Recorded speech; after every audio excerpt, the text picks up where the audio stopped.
اکبر۔ اب وہ وقت آ گیا ہے امام علی مقام کے علم بردار حضرت عباس ابن علی رضی اللہ تعالیٰ عنہما امام پاک سے میدان میں جانے کی اجازت طلب کر رہے ہیں۔ عرض کرتے ہیں کہ بھائی جان، سارے بھائی بھتیجے اور بھانجے تو بھوکے پاجامے شہادت سے نوش کر لیے، مگر اب ننھے ننھے شیر خوار بچوں کا پیاس سے تڑپنا اور ان کا بلکنا مجھ سے نہیں دیکھا جاتا۔ مجھے بھی اجازت دیجئے کہ میں جا کر نہر فرات سے ایک مشکیزہ پانی لے کر آؤں اور ان پیاسوں کو پلا دوں۔ حضرت کی آنکھیں اشکبار ہو گئیں۔ فرمایا، بھائی عباس، تم ہی میرے علمدار ہو، اگر پانی لانے میں تمہیں کچھ ہو گیا، اگر پانی لے کر آنے میں تم شہید ہو گئے تو میرا علم کون اٹھائے گا؟ میرے زخم دل پر مرہم کون لگائے گا؟ عرض کیا، میری جان آپ پر قربان، مجھے پانی لانے کی اجازت ضرور دیجئے گا۔ اللہ اکبر۔ اب ننھے بچوں کی پیاس کی تکلیف میری قوت سے برداشت سے باہر ہے، بس آخری تمنا یہی ہے کہ ساقی کوثر کے جگر پاروں کو چند گھونٹ پانی پلا کر میں بھی اپنے بھائیوں کے پاس پہنچ جاؤں۔ حضرت امام نے عباس علمبردار کے اصرار پر جب بہت اصرار دیکھا تو انہوں نے سینے سے لگایا اور اشکبار آنکھوں کے ساتھ ان کو اجازت دے دی۔ وہ ایک مشکیزے کاندھے پر لٹکا کر گھوڑے پر سوار ہوتے ہیں اور نہر فرات کی طرف آپ روانہ ہو جاتے ہیں۔ یزیدی فوج نے جب حضرت عباس کو فرات کی طرف آتا ہوا دیکھا تو روک دیا۔ فرمایا، اے کوفیو، اللہ سے ڈرو، اللہ پاک سے ڈرو، رسول اللہ صلی اللہ علیہ وسلم سے شرماؤ۔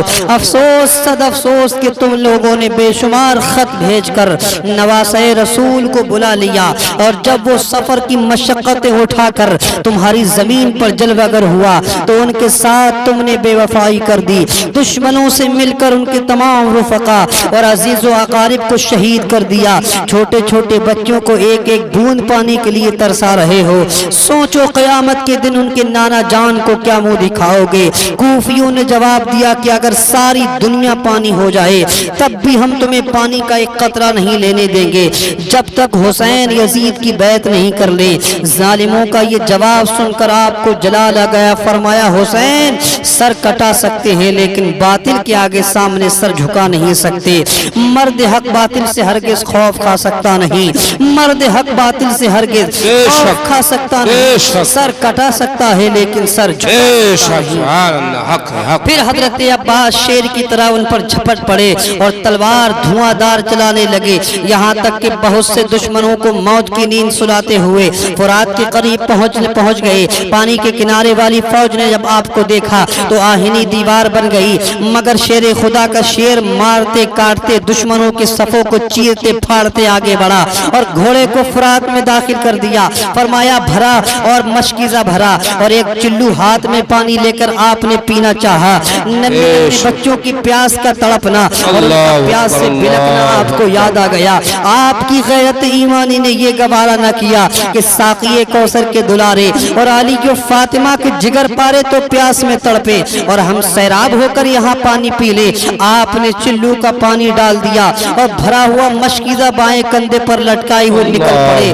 چاروں طرف سے شور ہوا، راستہ روک لو، مشکیزہ چھین لو، پانی بہا دو۔ اگر حسین کے خیمے تک پانی پہنچ گیا تو ہمارا ایک ایک سپاہی نہیں بچے گا، سب کی عورتیں بیوہ ہو جائیں گی، سب کے بچے یتیم ہو جائیں گے، سارے بچے یتیم ہو جائیں گے۔ حضرت عباس اس کوشش میں رہے کہ کسی طرح اہل بیت کے پیاسوں تک یہ پانی پہنچ جائے۔ جب دشمنوں نے آپ کو چاروں طرف سے گھیر لیا تو آپ نے بکھرے ہوئے شیر کی طرح حملہ کرنا شروع کر دیا۔ لاشوں پر لاشیں گرنے لگی، خون کی نالی بہنے لگی۔ حضرت شیر خدا کے شیر نے ثابت کر دیا کہ میرے بازو میں قوت ہے، رگوں میں خون علی ہے۔ آپ برابر دشمنوں کو مارتے کاٹتے اور چیرتے پھاڑتے ہوئے خیمہ حسینی کی طرف بڑھتے چلے جا رہے تھے۔ ایک بدبخت نے آپ کے پیچھے سے دھوکے سے تلوار کیسی چلائی کہ آپ کا ہاتھ کاندھے سے کٹ کر الگ ہو گیا۔ آپ نے فوراً داہنے کاندھے پر مشکیزہ لٹکا لیا اور اسی طریقے سے تلوار بھی اسی ہاتھ سے چلاتے رہے کہ اچانک فوراً نوافل بن ارزق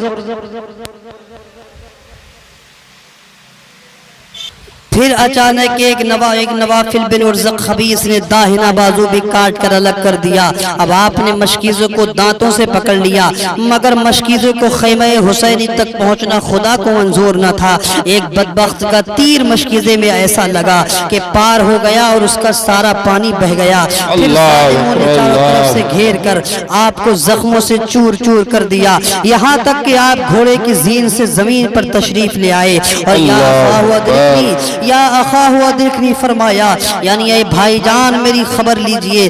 امام عرش مقام سیدنا امام حسین دوڑ کر تشریف لائے، دیکھا عباس علمدار خون میں نہائے ہوئے ہیں، ان قریب جام شہادت نوش کرنے والے ہیں۔ شدت غم سے امام کی زبان پر یہ کلمات جاری ہوئے، الان انکسر ظہری، اب میری پیٹھ ٹوٹ گئی ہے۔ پھر عباس کی لاش کو آپ خیمے کی طرف اٹھا کر لا رہے تھے، اللہ اکبر، اسی دوران آپ کی روح قفس انصری سے پرواز کر جاتی ہے۔